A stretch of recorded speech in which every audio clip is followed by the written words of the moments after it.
Hey, and welcome back. We're going to talk about the grid today. Now, what is a grid? Lots of people are scared of it for some reason. I get it. Grids kind of look really restrictive and they look scary. I mean, just look at this thing. Wow.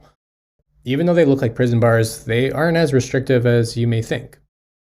The grid is a structure comprising of a series of lines that divide the page into columns.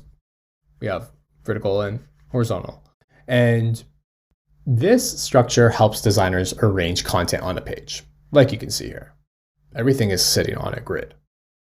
This is something we never include in our final designs. You'll never see somebody print a poster like this and have a grid showing, or you'll never see a website with a grid showing unless somebody purposefully did that, but usually that's incredibly rare. Maybe as a stylistic approach, but I don't really recommend it. Now, it serves as a skeleton for your layout, and originally the grid came from print design, but if we ever think about where there are grids, I mean, they're basically applied in a lot of places. Let's take a look. We got bookcases. We even have subdivisions. I mean, they are everywhere. I want to show you more about grids, but I want to teach you a little bit about history because I think understanding the past will really help you understand the basics. Now, grids have always been linked to typography. Over here, they were first used to arrange handwriting on paper, and then later on were transformed into the manuscript layout. You can see this over here. And we're going to get into what the manuscript layout looks like and what it comprises of. Since the early days, grids were used to help aid readers in reading. Now let's fast forward all the way to the Renaissance.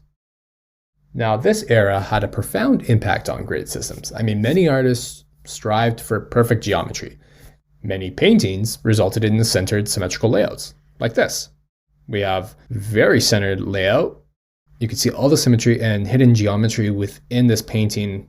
You wouldn't necessarily notice it if these guidelines weren't here to show you, but this is what a lot of Renaissance paintings really strived for. You ever heard of the golden ratio?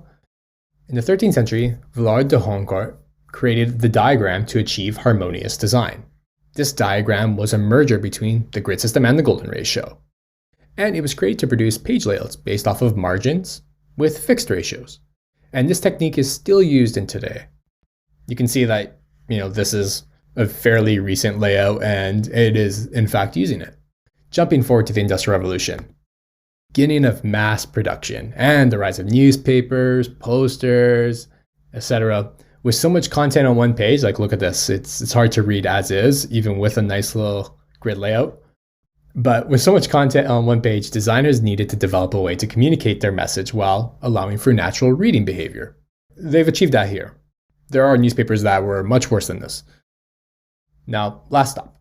The grid we know and use today is very much tied to Swiss design. It doesn't look like much, but many systems were born from this. I want you to picture this. World War I, and Switzerland was neutral, of course. It all kind of became a common meeting ground for creatives. And because publications had to set 3 separate languages, which were German, Italian, and French, because there were there was such an influx of people, designers needed to come up with a solution.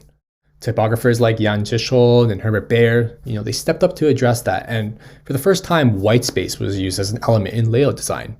And you can see that in a lot of layouts today, a lot of white space, and they all kind of came from that. Even if you look at the print design that we saw earlier, showing that first grid, that kind of system was born from this. And, Swiss design has a profound impact on layout.